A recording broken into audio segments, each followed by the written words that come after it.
అందరికీ నమస్కారం. నిన్న తెలుగుదేశం పార్టీ పంచతంత్రం అని చెప్పి ఒక ఇది చేసినట్లుగా ఈరోజు ఈనాడు పత్రికలో కథనం రావడం జరిగింది. దీంట్లో మళ్ళీ కొత్త మేనిఫెస్టో కమిటీ చేసినట్టు ఆ మేనిఫెస్టో కమిటీ రాబోయే ఎన్నికల్లో 2019లో ఈ రాష్ట్ర భవిష్యత్తుకి ప్రగతికి బాటలు వేయటానికి ఈ కొత్త కమిటీ పనిచేస్తుందని ఆ చెప్పే దాంట్లో ప్రధానమైన వ్యవహారం ఏంటంటే 2014 ఎన్నికల్లో మేనిఫెస్టోలో ఇచ్చిన హామీలన్నిటినీ తెలుగుదేశం అమలు చేసింది అని చెప్పి ఆ కమిటీ వాళ్ళు తీర్మానం చేశారు. ప్రధానమైన మాకు అభ్యంతరం దాని దగ్గరే ఉంది. ఇది 2014 తెలుగుదేశం పార్టీ మేనిఫెస్టో. సరే, సహజంగానే వాళ్ళ మేనిఫెస్టో వాళ్ళ రకరకాల వ్యవహారాలు చెప్పుకున్నారు, చేశారు. దీంట్లో వాళ్ళు ప్రకటించిన మేనిఫెస్టో 600 హామీలు పైచిలకు మేము అమలు చేసి ప్రజలకి రాష్ట్రాన్ని ప్రగతి పదంలో ఉంచుతామని చెప్పి చెప్తూ 6వ పేజీలో ప్రధానమైన హామీలు అని చెప్పి ఒక 12 హామీలు ఇచ్చారు. మొదలుగా ఇది ఈ 600 హామీల్లో 12 హామీల్ని హైలైట్ చేసి చూపించారు వాడు. నేను ఈరోజు మా పార్టీ తరఫున వీటిని ప్రశ్నిస్తా ఉన్నాను. మీరు చెప్పిన 600 హామీల్లో 6వ పేజీలో ఇచ్చిన ప్రధానమైన 12 హామీల్లో ఏ అమలు చేశారని చెప్పి నేను అడుగుతా ఉన్నాను. వ్యవసాయ రుణాల మాఫీ, ఆ రోజు చంద్రబాబు నాయుడు గారు అధికారంలోకి వచ్చేటప్పటికి 87,612 కోట్ల రూపాయలు వ్యవసాయ రుణాలుంటే ఇప్పటికీ చేసింది కేవలం 15,000 కోట్లు. ఇంకా 4-5 విడతల రుణమాఫీ జరగవలసి ఉంది. ఇవ్వాల్సింది ఇప్పుడు 4-5 దశల రుణమాఫీ 8,500 కోట్లు ఉంది. అంటే మీరు ఇచ్చిన ప్రధానమైన 12 హామీల్లో మొదటి హామీ రుణమాఫీనే ఈ రోజు వరకు పూర్తి కాలేదు. అలాగే డ్వాక్రా రుణాల మాఫీ, వీళ్ళు అధికారంలోకి వచ్చేటప్పటికి 14లో 14,204 కోట్ల రూపాయలు డ్వాక్రా రుణాలు ఉన్నాయి. ఇప్పుడు వడ్డీతో కలిపి ఎన్ని 24 కోట్లు దాటిపోయింది. సాక్షాత్తు పరిటాల సునీత గారే అసెంబ్లీలో ప్రకటించారు, మేము ఏ డ్వాక్రా రుణాలు మాఫీ చేయలేదు అని చెప్పి. అట్లాగే యువతకు ఉద్యోగం లేకపోతే ఉపాధి, ఇంటింటికి ఉద్యోగం. ఈ రాష్ట్రంలో మీరు దాదాపుగా 1,72,00,000 కుటుంబాలుంటే ఎన్ని కుటుంబాలకి ఉద్యోగాలు ఇచ్చారు, ఎన్ని కుటుంబాలకి నిరుద్యోగ భృతి ఇచ్చారు? అంతేకాకుండా ప్రభుత్వం అధికారంలోకి వచ్చిన తొలి రోజు నుంచి నిరుద్యోగ భృతి ఇస్తామని చెప్పి చివరి 3 మాసాల ముందు నుంచి ఇవ్వటంలోని ఆంతర్యం, అలాగే ప్రధానంగా చెప్పిన వాటిలో నేను 5-6 అంశాలనే ప్రస్తావిస్తా ఉన్నాను. గుడిసెలు లేని ఆంధ్రప్రదేశ్, ప్రతి పేదకి అర్హత కలిగిన ప్రతి పేదకి 1,50,000 రూపాయలు ఇచ్చి వాళ్ళకి ఉచితంగా గృహాలు ఇస్తా ఉన్నారు. ఎన్ని ఇళ్ళకి ఇచ్చారు, ఎంతమందికి ఇచ్చారు? పేద పిల్లలందరికీ కేజీ నుంచి పీజీ వరకు ఉచిత విద్య ఇస్తాం. కాలేజీ విద్యార్థులకి ఐప్యాడ్లు ఇస్తా ఉన్నారు. ఎన్ని ఇచ్చారా? ఎన్ని అమలు జరిగినాయా? అలాగే బెల్ట్ షాపులన్నిటికీ రద్దు చేస్తామని చెప్పారు. ఈ రోజుకి ఎన్ని చోట్ల బెల్ట్ షాపులు ఉన్నాయో నేను చూపిస్తాను. అట్లాగే ఎన్టీఆర్ సృజల స్రవంతి కింద 2 రూపాయలకే 20 లీటర్ల నీళ్లు ఇస్తా ఉన్నారు. ఇచ్చారా? ఈ ప్రధానమైన మీరు ఇచ్చిన హామీల్లోనే ఏ ఒక్క హామీ, ఈ 600 కాదు కదా, ఈ ప్రధానమైన హామీలే సంపూర్ణంగా అమలు జరగనప్పుడు మేము పూర్తిగా అమలు చేశాము అని చెప్పి తీర్మానం చేయటం ఎంతవరకు సబబు? మీరు రాష్ట్ర ప్రజలందరూ గమనిస్తా ఉన్నారు. ప్రత్యేకంగా ఎవరు చెప్పవలసిన పని లేదు. అందరికీ దీంట్లో ఉన్న వాస్తవాలు తెలిసి మీరు చేసింది చెయ్యింది. డ్వాక్రా రుణాల మాఫీ చేసింది లేనిది మహిళలకు తెలుసు, రైతు రుణాల మాఫీ చేసింది లేనిది రైతులకు తెలుసు, విద్యార్థులకి మీరు ఐప్యాడ్లు ఇచ్చింది లేనిది విద్యార్థులకు తెలుసు. మరి మీరు ఏది చెయ్యనప్పుడు అన్నీ చేశాము, మళ్ళా కొత్త మేనిఫెస్టో కమిటీ చేస్తున్నాం అదే సభ్యులతో అంటే మీరు రాష్ట్ర ప్రజలను మరొక్కసారి మోసం చేయడానికి రంగం సిద్ధం చేయటం కాదా అని చెప్పి మేము ప్రశ్నిస్తా ఉన్నాం. ఒకప్పుడు హిట్లరు వాళ్ళ పార్లమెంట్లో ఒక కోడిని పట్టుకొని బతికుండగానే దాని ఈకలన్నీ పీకి కింద వేసాడంట. చూసేవాళ్ళు ఏంటి ఇట్లా చేస్తా ఉన్నాడని చెప్పి అనుకున్నారంట. కానీ ఆ ఈకలు పీకుతా ఉంటే ఆ కోడి బాధతో విలవిల్లాడుతూ ఉందంట.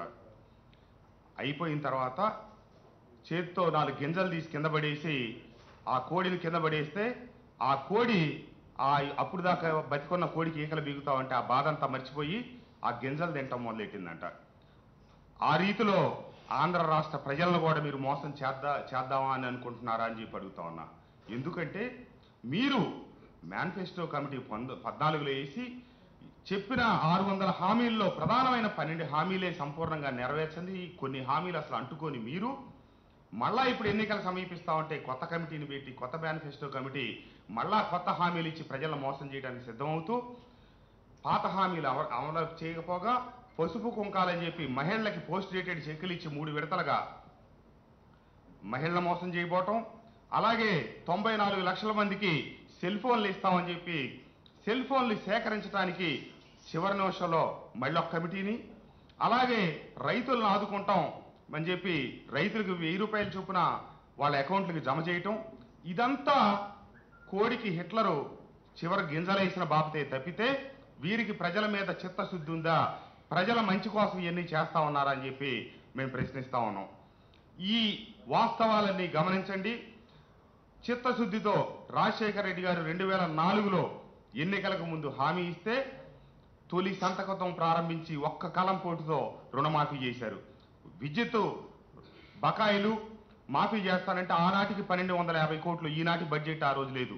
కానీ ఒక్క రోజులోనే ఆయన విద్యుత్తుకు సంబంధించిన బకాయిలన్నీ మాఫీ చేశారు.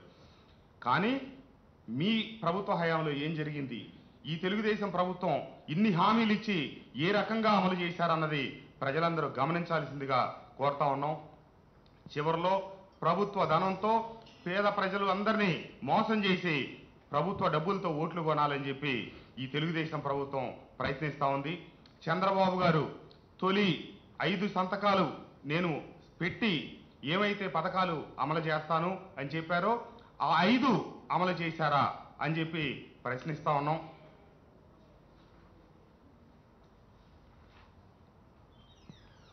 ఇక అలాగే మా మంత్రి, మైలవరం మంత్రి, మంత్రి దేవినేని ఉమామహేశ్వరరావు గారు అందని ద్రాక్ష పుల్లన అన్నట్లుగా నేను రాగానే డబ్బు సంచులతో వస్తున్నాడని చెప్పి ప్రతి వేదిక మీద ఆ రోజు నుంచి ఈ రోజు వరకు చెప్తానే ఉన్నాడు. అలాగే బీసీని కాదని ఓసీని తెచ్చారు, ఏదో ఈయన చూసి వచ్చినట్టు, ఈయన సమక్షంలో జరిగినట్టు, ఈయన పెద్ద ప్రత్యక్ష సాక్షి అయినట్టుగా ప్రజలను నమ్మబలగటం కోసం 33 కోట్ల రూపాయలు ఇచ్చి జోగి రమేష్ గారి టికెట్ కొనుక్కున్నారని అసత్యారోపణ చేస్తాడు.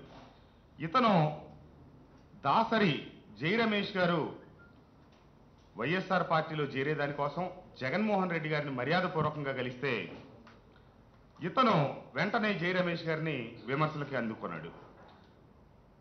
జై రమేష్ గారు జగన్ గారిని కలవటానికి ఒకరోజు ముందు రమేష్ గారికి ఫోన్ చేసి మీరు జారొద్దు, మీరు ఉండండి, నేను చంద్రబాబు గారితో మాట్లాడి మీకేదో న్యాయం చేస్తాను, అది చేస్తాను, ఇది చేస్తాను అని చెప్పి ప్రస్తావించబోతే రమేష్ గారు ఇతనికి పిచ్చి చివాట్లు పెట్టారు. నువ్వెంత, నీ బతుకెంత, నువ్వెవడరా నాకు మేలు ఇది చేయడానికి. ఎందుకంటే జై రమేష్ గారు తెలుగుదేశం పార్టీ వ్యవస్థాపక సభ్యుల్లో ఒకరు. ఇతను మధ్యలో అదృష్టం కలిసి వచ్చి శాసనసభ్యుడయ్యి అసలు పార్టీ పూర్వాపరాలు తెలియని వ్యక్తి ప్రతి ఎన్నికలో రమేష్ గారి దగ్గరికి వెళ్ళి నాకు ఎన్నికలకు సంబంధించిన నిధులు ఇవ్వండి, నాకు సాయపడండి అని బతిలాడిన వ్యక్తి ఇతను స్థాయి మర్చిపోయి జై రమేష్ గారిని ఏదో నేను చంద్రబాబు గారితో మాట్లాడి ఏదో చేస్తానన్నాడు. అది రమేష్ గారు చివాట్లు పెట్టడం, జగన్ గారిని కలవటానికి ముందు రోజు ఈ మాటలు మాట్లాడిన వ్యక్తి కలిసిన తర్వాత వెంటనే ఏమన్నాడు, హైదరాబాద్లో వీళ్ళకి వ్యాపారాలు, కేసీఆర్ గారు ఏదో ప్రలోభ పెట్టారు, భయపెట్టారు, కాబట్టి ఈయన పార్టీ మారుతున్నాడు, పార్టీ మారి పార్టీ మీద నిందలేస్తున్నాడు అని చెప్పి చెప్తా ఉన్నాడు. అసలు మీరెవరు, జై రమేష్ గారు ఎవరు? మీకు 1994లో ఎర్రంరెడ్డి రామకృష్ణ గారికి అని చెప్పి మొదట ఎన్టీ రామారావు గారు టికెట్ ఇస్తే వారు టికెట్ తీసుకొని వెళ్ళిపోతా ఉంటే బీఫాము వీళ్ళు బలవంతంగా ఆయన లాక్కొని ఆయన నానా దుర్భాషలాడి లక్ష్మీపార్వతి గారిని బెదిరించి చివరి నిమిషంలో టికెట్ తీసుకొని తెలుగుదేశం పార్టీ ఎన్టీ రామారావు గారి పుణ్యంతో మీకు అవకాశం దొరికి పోటీ చేసి తర్వాత అదే ఎన్టీ రామారావు గారి మీద ఆ తారక రామారావు గారి పెట్టిన పార్టీ వ్యవస్థాపకుడి మీద చెప్పులు ఇస్తున్న మీరు ఈరోజు దాసరి రమేష్ గారిని బురద జల్లటానికి వాళ్ళ పార్టీ నుంచి కాకుండా పక్క పార్టీకి వైఎస్ఆర్ పార్టీలోకి వెళ్తున్నారని చెప్పి నువ్వు అడ్డగోలు ప్రాలాపనలు చేస్తా ఉన్నావు. నిన్న ఈ పేపర్ స్టేట్మెంట్లో చెప్తా ఉన్నాడు 1994లో 99లో అన్ని పర్యాయాలు వాళ్ళ అన్నగారికి టికెట్ ఇచ్చింది తెలుగుదేశం అని చెప్తా ఉన్నాడు. 94లో మీరెవరో ఇవ్వాల టికెట్ ఎన్టీ రామారావు గారు అన్నగారే ఇచ్చారు. అసలు ఆ రోజు తారక రామారావు గారు పెట్టిన పార్టీ ఈరోజు ఏమీ లేదు. ఆ పార్టీ స్థానంలో రాముడి సంతతి పోయి ఈరోజు మిగిలిన వాళ్ళంతా రావణ సంతతే మిగిలారు.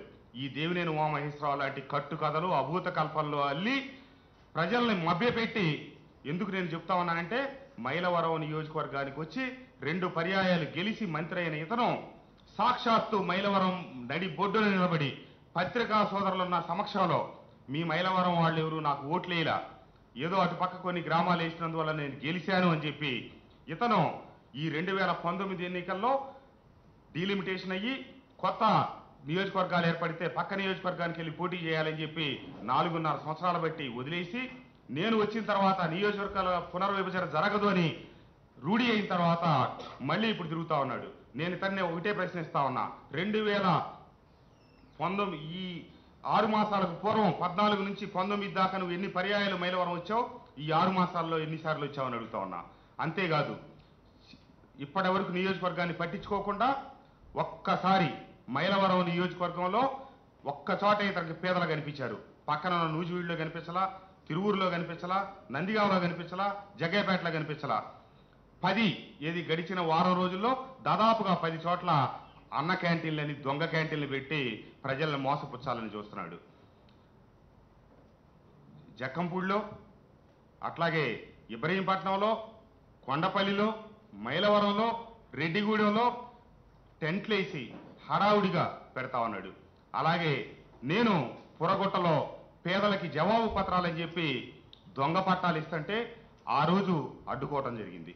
మీరు నిజమైన పత్రాలు ఇవ్వండి, నిజమైన పట్టాలు ఇవ్వండి, అంతేగాని పేద ప్రజలను మోసం చేసి 2 సార్లు వాళ్ళ ఓట్లు వేసుకొని గెలిచిన నువ్వు ఎందుకు వాళ్ళని మోసం చేస్తావంటే నేను పట్టాలు ఇస్తుంటే వసంత కృష్ణప్రసాద్ అడ్డుకుంటున్నాడని చెప్పి దుష్ప్రచారం చేశాడు. కానీ జరిగిన వాస్తవం ఏంటంటే రాజశేఖర రెడ్డి గారు 2009లో సేకరించి పెట్టిన భూమిలో తన అనుయూయులకి వాళ్ళకి ఆ కొన్న భూమిలో ఈ రోజు వరకు పట్టాలు ఇవ్వకుండా మొన్న హడావుడిగా పట్టాలు ఇవ్వటం, ఆ పొరగుట్ట ఇవ్వటానికి కుదరదని చెప్పి అధికారులు చెప్తే ఆపి నువ్వు చేయగలిగి ఉండి ఈ రోజు వరకు అసలు విషయాల మీద దృష్టి పెట్టకుండా నిన్న హడావుడిగా భూ బదలాయింపు చేశారు. ఇరిగేషన్ శాఖకు చెందిన భూమిని రెవెన్యూకి నిన్న జరిగింది. ఈ రోజు CCLAకి వెళ్ళింది ఆ ఫైలు. హడావుడిగా చేస్తున్నాడు. ఈ పని నేనేం అడుగుతా ఉన్నా అంటే ఇంత హడావుడిగా చివరి నిమిషంలో చేయాల్సిన పని ఏంటి? నువ్వు 10 సంవత్సరాల నుంచి అక్కడ ఉన్నావు, 5 సంవత్సరాల నుంచి మంత్రిగా ఉన్నావు. నీ శాఖకు సంబంధించిన భూమి ఈ బదలాయింపు ప్రక్రియ సాఫీగా జరిపి పేదలకి నువ్వు పట్టాలు ఇచ్చి ఉండొచ్చు కదా. ఈ చివరి నిమిషంలో అసలైన లబ్ధిదారులు ఎవరు, అర్హులు ఎవరు, నిజమైన పేదవాళ్ళు ఎవరని గమనించకుండా హడావుడిగా చేస్తా ఉన్నావు. ఇది నీ వల్ల సాధ్యపడిన విషయాన్ని కూడా చివరిదాకా చేయకుండా వసంత కృష్ణప్రసాద్ విమర్శిస్తా ఉన్నాడు. నేను ఇబ్బందులు పడతా ఉన్నాను, నాకు నా ఉనికికి ప్రమాదం జరగబోతా ఉందని చెప్పి హడావుడిగా చేస్తా ఉన్నావు.